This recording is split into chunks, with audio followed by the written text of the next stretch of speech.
I'm Dr. Shiny Mendons, Head Department of English, St. Thomas College, Bhilai, which is affiliated to Hemchand Yadav Vishwavidyalaya, Durg. The lecture I am going to take is for MA English, Sem 4. The topic is from Paper 1, Critical Theory, Unit 4, and the topic is Sigmund Freud's Creative Writing and Daydreaming.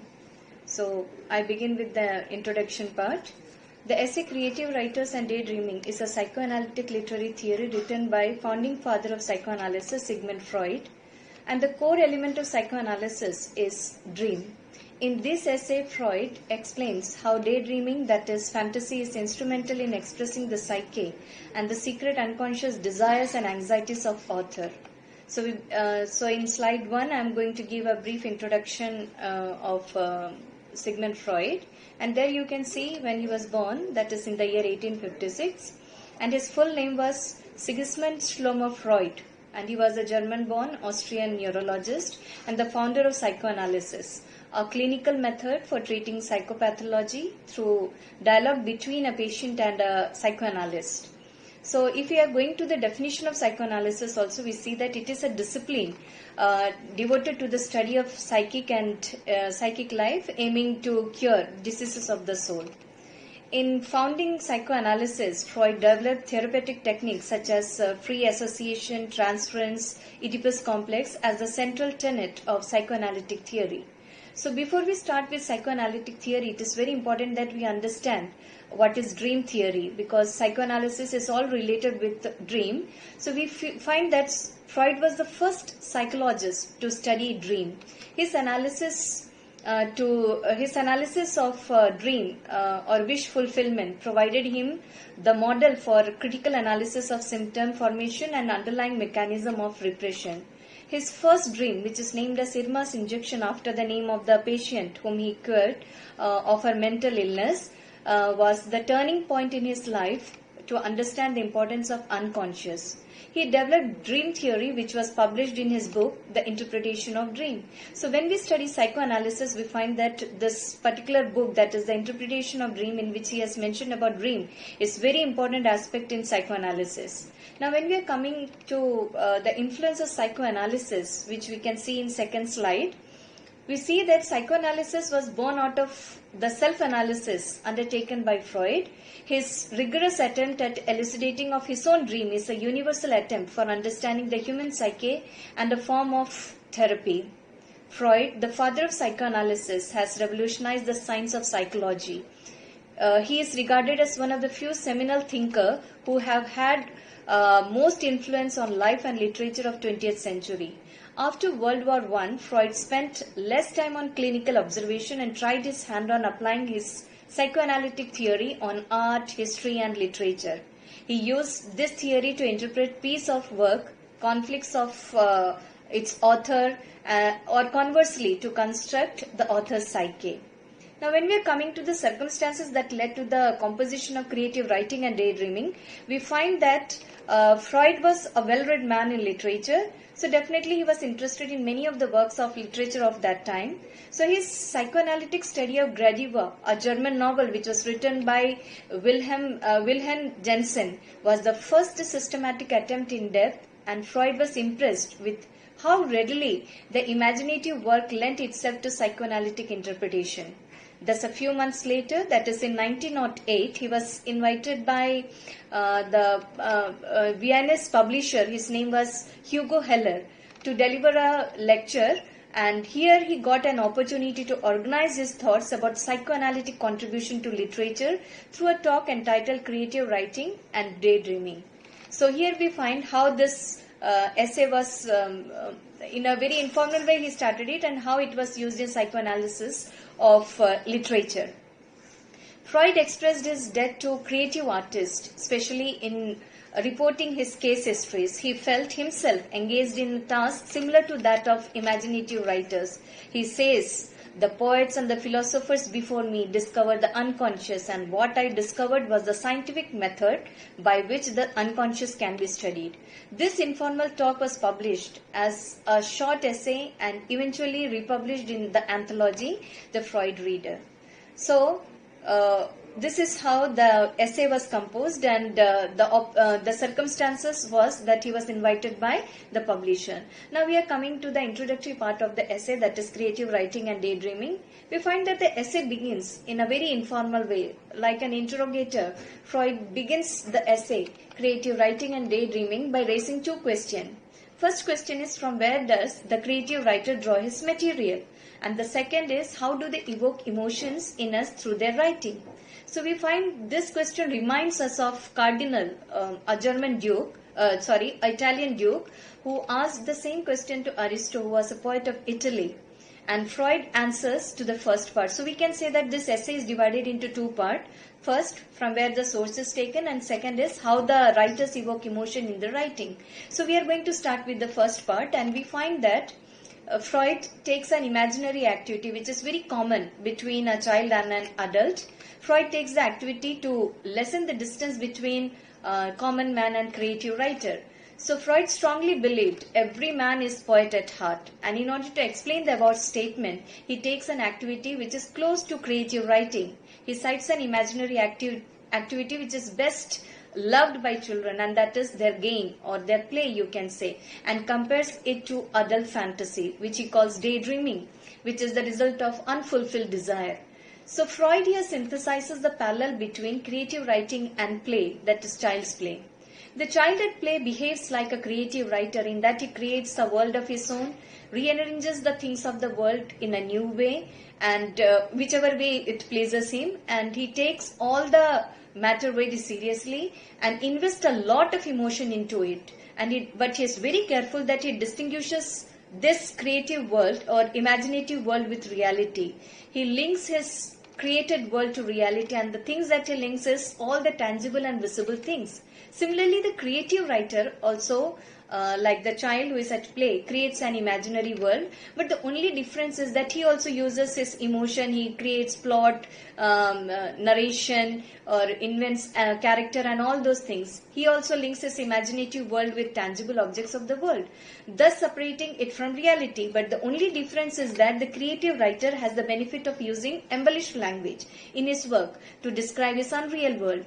And this unreal world is a source of entertainment for the readers, as it liberates their mind and transport them into imaginary world without actually going there. And that's why we enjoy many of the fictitious works that's written by the writers. And Freud says, for many things, if they were real, could give no enjoyment, can do so in the play of fantasy.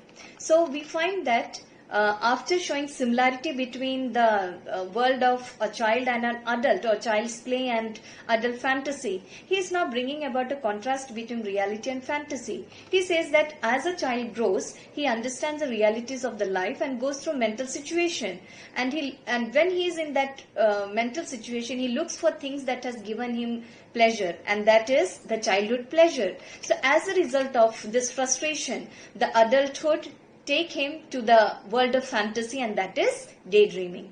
Freud says that you can see in the third in the slide, the world of fantasy develops as a result of frustration, and frustration is provided by reality. So reality is always conceived as being unsatisfying, necessitating a retreat into the realm of fantasy.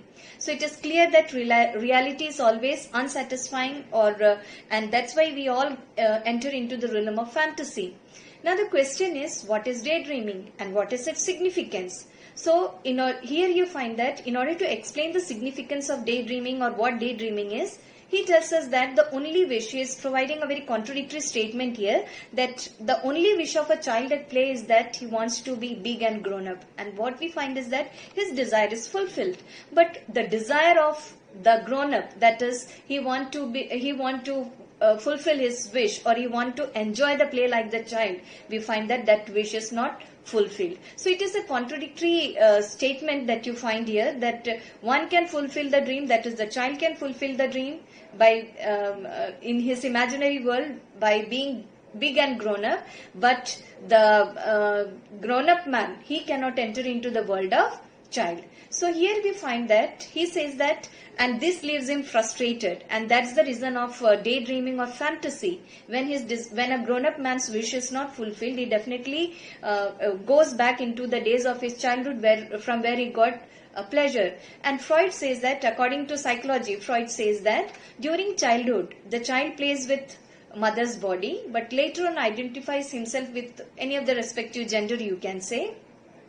And there the relation between the child and the mother is broken. But the desire to play with mother's body remains throughout his life. Since the growing up man cannot share the child's play, we find that he develops a substitute, and that substitute is what is called daydreaming or fantasy. So we see that the child, and we also see that the child never conceals his world. His world, imaginary world, is open to us. But in case of adult, we find that when he is seeing that a child is playing and he wants to share the same thing with him, unfortunately, he cannot enter into that world and play like him. And here you find that because he is living in a real world, he is ashamed to share or embarrassed to disclose his fantasy to others. He is scared that his fantasies may be considered as childish and impermissible. So the child therefore cherishes his fantasy as his own, and he thinks it as his intimate possession. He doesn't want to share it with others. Now the question is, how is he going to share it with others? So Freud presents a contrast in the motive of the dream. We find that the paradox is that the child's wish is fulfilled, but the adult wish is not. So this repressed desire that he cannot enter into the world of the child and enjoy the pleasures of childhood, that takes him into the world of dream, or you can say that leads to dreaming. And Freud describes dream as the disguised fulfillment of repressed wishes. Freud believed that the content of the dream is related to wish fulfillment and suggested that there are two types of content. One is the lateral and the other one is manifest. Lateral is always the unconscious dream, you can say, something that is hidden in the unconscious state of mind. But manifest is the literal subject matter of a dream, and it brings the hidden meaning of a dream into the unconscious. To Freud, the latent content was more important. Now, in order to make us understand conscious, subconscious and unconscious, which are three different levels of mind, he says that conscious, he is dividing the mind into three levels, and that is conscious, subconscious and unconscious. Conscious is the visible part, and subconscious is that in which the thoughts that are recollected in the unconscious can be realized by us. And in unconscious state, you find, or in unconscious mind, are all our repressed desire, like the desire to enjoy the pleasure like a child. That is what we have seen, that man starts fantasizing only when he realizes that he cannot enjoy the world of the child. So after introducing this daydreaming as substitute to child play for the adult, Freud now tells us about fantasy and its characteristics, which you can see in the slide also, characteristics there.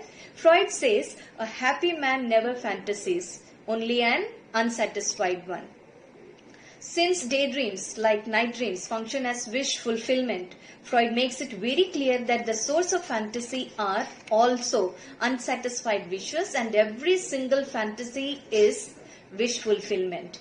Now he differentiates between fantasy according to sex, according to character and according to circumstances. He divides the fantasy into two, that is ambition wish, which serve to elevate the subject's personality, that is ego, and this is found mostly in male and not in female. And the second one is erotic wish, the wish that is predominant in female, but it is not noticed in male. But it is also noticed in male, So we find that a male has hidden erotic wish, but what he reveals is ambition wish, that is his ego. Now Freud implies this wish, he says that this wishes crystallize as we grow up. So this is solidified as we are growing, ambition wish for the male and erotic wish for the female. Now fantasy, according to Freud, is not static. It is ever changing with fresh impression, which Freud calls date mark. So now Freud focuses on the relation of fantasy to time in general, which is very important during the course of fantasy, you can say. Fantasy covers all the three time periods, that is past, present and future. So he is telling us that during the process of creation, how this time period functions. First, the mental work starts due to some current impression or provoking occasion which arose a wish to be fulfilled.